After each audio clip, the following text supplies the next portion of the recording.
अब चलिए हम वायुमंडल के बारे में बात करते हैं। बच्चों, हम जानते हैं कि हमारे चारों तरफ वायु है और जो वायु है वो हमें पूरी तरह से घेरे हुए है।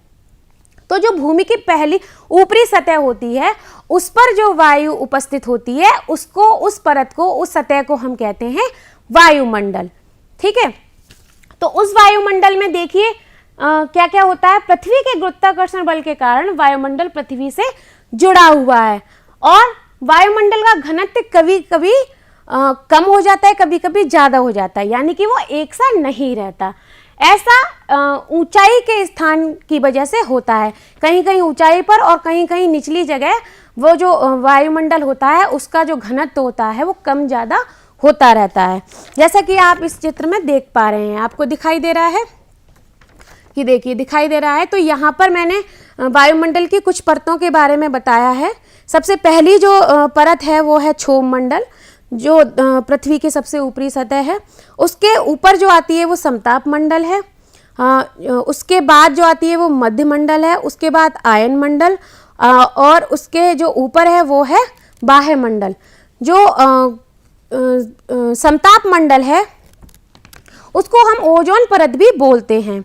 ठीक है, और जो आयन मंडल है उसको हम ताप मंडल भी बोलते हैं। तो इस तरह से ये परतें हैं वायुमंडल की। और अब हम आगे बढ़ते हैं, वायु के संगठन के बारे में बात करते हैं। तो बच्चों, वायु है ना वो कई सारी गैसों से मिलकर बनी हुई है, कई सारी गैसों का मिश्रण है। जैसे नाइट्रोजन इसमें 78% है और बच्चों ऑक्सीजन इसमें 21% है। वैसे ही कार्बन डाइऑक्साइड का परसेंटेज है 0.03% और इसमें कुछ अन्य गैसें भी हैं जिसमें जलवाष्प, धूल के कण और अन्य गैसें आती हैं जिनका परसेंटेज है 1% या उससे भी थोड़ा कम।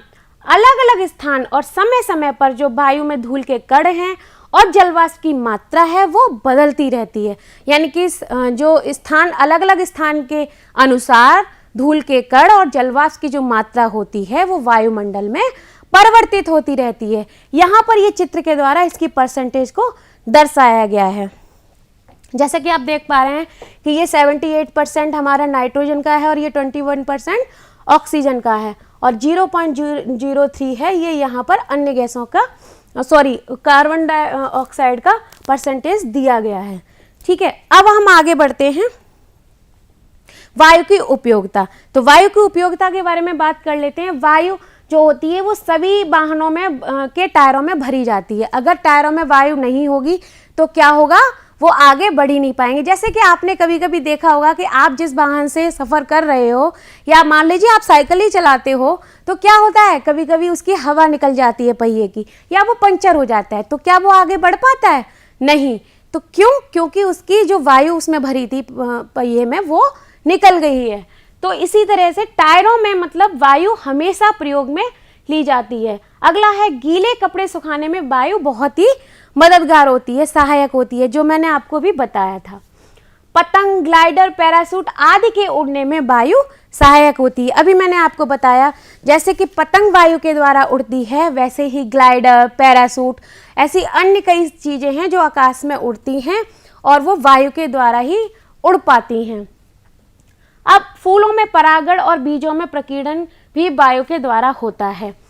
फूलों में परागण यानी कि जो पॉलिनेशन होता है वो भी वायु के द्वारा होता है। वायु की सहायता से ही जो नर जो भाग है पौधे का, वो फूलों का, वो क्या होता है, मादा भाग के पास स्थानांतरित होता है। तो वो किसकी सहायता से होता है, वो वायु के द्वारा भी होता है। और इसी तरह हम कह रहे हैं कि प्रकीर्णन भी वायु की वजह से होता है। प्रकीर्णन का मतलब क्या है? प्रकीर्णन का मतलब है बिखरना, फैलना। यानी कि जब पेड़ पौधे, आपने देखा होगा कि जहाँ पर आप पौधे लगाते हो तो वहाँ तो आपने लगाया है तो पौधा निकल आया, या जहाँ पर आप बीज लगाते हो तो आपका पौधा निकल आया। पर कभी कभी आपने देखा होगा कि आपने ना वहाँ पौधा लगाया था ना ही बीज लगाया था, फिर भी वहाँ पर कई पौधे निकल आते हैं। तो ऐसा क्यों होता है? ऐसा इसलिए होता है बच्चों, वहाँ पर प्रकीर्णन प्रोसेस होती है। प्रकीर्णन क्रिया के द्वारा क्या होता है कि जो पौधे दूसरे होते हैं वहाँ से वायु के द्वारा वो उड़कर वो बीज दूसरी जगह जाकर गिर जाते हैं और वो पौधे का रूप धारण कर लेते हैं।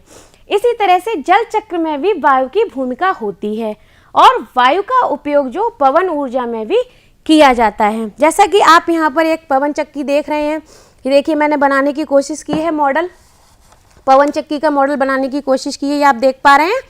आपको दिखाई दे रही है क्या कैमरे में? देखिए जरा, आप देख पा रहे हैं? सॉरी, आप देख पा रहे हैं क्या? तो ये पवन चक्की बनाने की मैंने कोशिश की है। तो ये जहाँ पर बहुत सारी हवाएं चलती हैं वहाँ पर ये उपयोग में लाई जाती है, वहाँ पर ये उपयोग में लाई जाती है। और इसकी वजह से जो पवन ऊर्जा होती है उससे हम अपने बहुत सारे कार्यों को कर पाते हैं। तो जहाँ तेज हवाएं चलती हैं ये वहीं पर प्रयोग में लाई जाती है।